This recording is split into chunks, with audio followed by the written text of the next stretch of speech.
Okay, let's discuss now Gauss's law for magnetism. So, first of all, have you ever heard of a particle that behaves this way, such that you have a point magnetic charge with a north pole, and the magnetic field lines are going out radially from it? Or have you ever heard of something called a magnetic south pole, a point magnetic south pole, where all the magnetic field lines are going into? Have you ever heard of something like this before in science?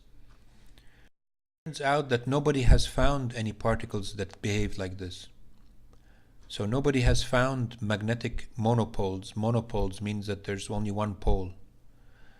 Maybe one day people will find them, and then we would have to include them into our theory. But so far nobody found magnetic charges like these. The most fundamental source of magnetic field makes a magnetic field similar to the magnetic field of a loop of wire with a current. It makes a magnetic field where the magnetic field lines are going round in closed loops. Here, this one also is going round in a closed loop. This one goes round in a closed loop also.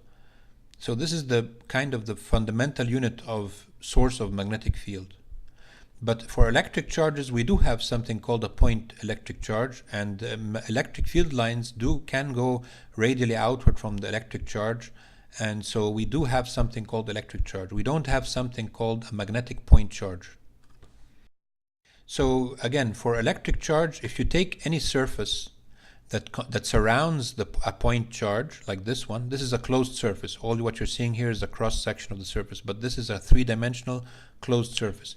If you integrate E dot dA over that closed surface, it equals to the charge inside over epsilon naught. Since you have something called electric charge in nature, you can make such a surface, and you can make it enclose an electric charge.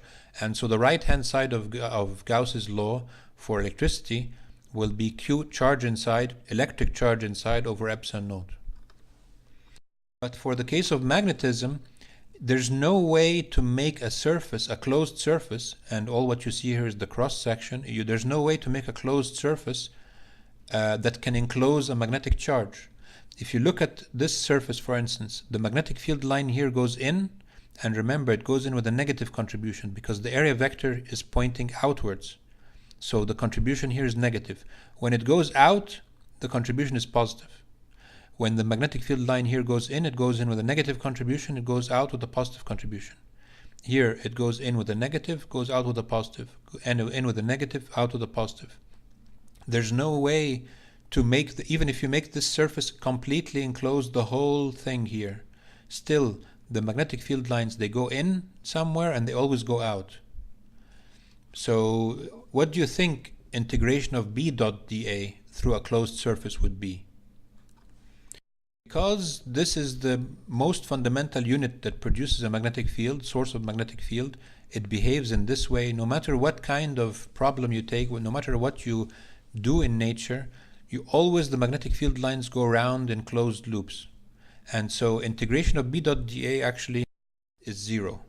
And it's a statement of the fact that there's no such thing as magnetic charge. If there was magnetic charge in nature, then the right-hand side you would have to put here Q magnetic, for instance, over a constant or times a constant. But since there's no such thing as magnetic charge in nature, then the right-hand side is just zero. For electricity, we do have something called point charges. So on the right-hand side, we have Q inside here, electric charges.